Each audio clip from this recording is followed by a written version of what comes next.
When you're changing careers or starting something new, going above and beyond can really build your reputation and be a catalyst for growth.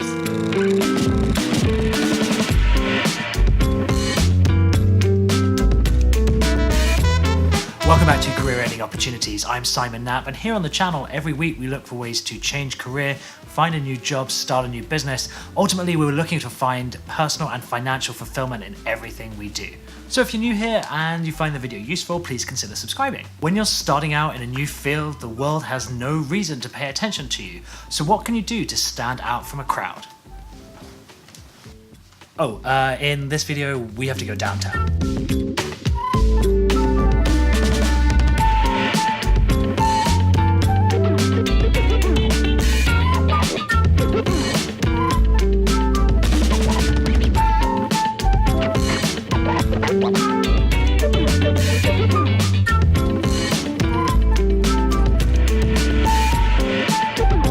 So we find ourselves here at the Apple store on the Upper West Side, just behind me.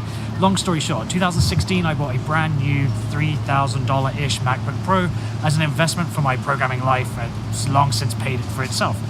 A year later the graphics card failed and I brought it in here. After a bit of toing and throwing the Genius Bar, I got a brand new 2017 model for free. Fast forward 2 years and I had to take my MacBook in last week because half the keyboard, that's a lie, a couple of keys on the keyboard no longer worked, and also the speakers sounded like they were underwater. All in all, not a great experience. So I've just been told that they've solved the problem by giving me a brand new 2019 model, which is pretty good. That's three whole laptops, three whole MacBooks for $3,000 in 2016. It's going above and beyond as far as I'm concerned. Now, do I wish they worked correctly for their entire service life? Yes, of course. It would have been great to have a brand new MacBook that worked, considering how much I'd spent on it. But you've got to give them credit for owning the problem and eventually having a repair system so that you take it in and they will either repair your keyboard overnight, or if you have a more serious issue, they just switch it out for a brand new model. And you've got to admire that after sales service. But it's not that warm out here. I'm going to go and grab my brand new MacBook Pro and we'll talk more back in my apartment. So I am back in my apartment because it's raining and it's just nasty out there. Let's get back to the important bits. So this mentality of going above and beyond in everything that you do is what's going to make you valuable in that new field. Whatever you're trying to do, whatever you're trying to change from, and whatever your next project or career is going to be, going above and beyond when you're starting out is crucial to get you noticed. For example, a freelance project that I've been working on recently was given to me mid-project, is probably the best way to describe it.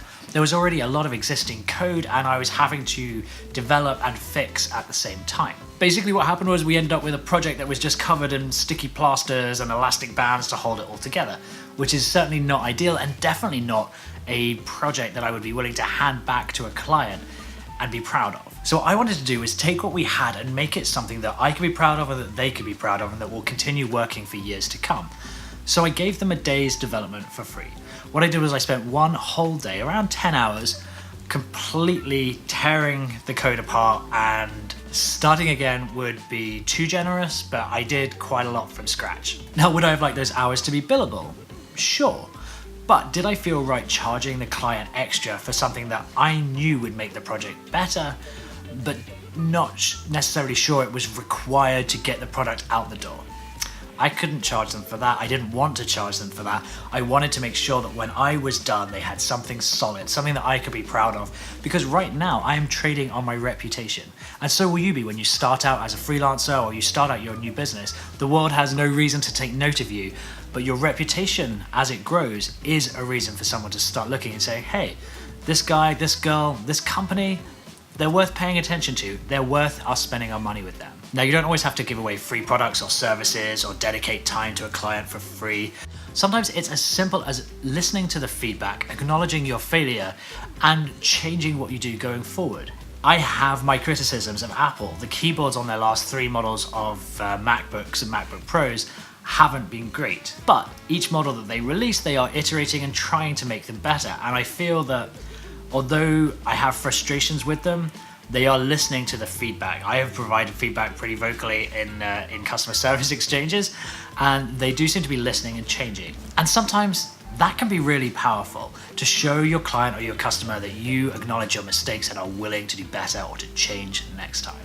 that has been career ending opportunities for this week. I hope you've enjoyed it. If you've got this far through the video and you're not yet subscribed, please consider doing so. A like and a comment is always appreciated as well. Let me know what you're working on. Let me know what career you want to transition to. Drop it all in the comments and we'll talk about it below.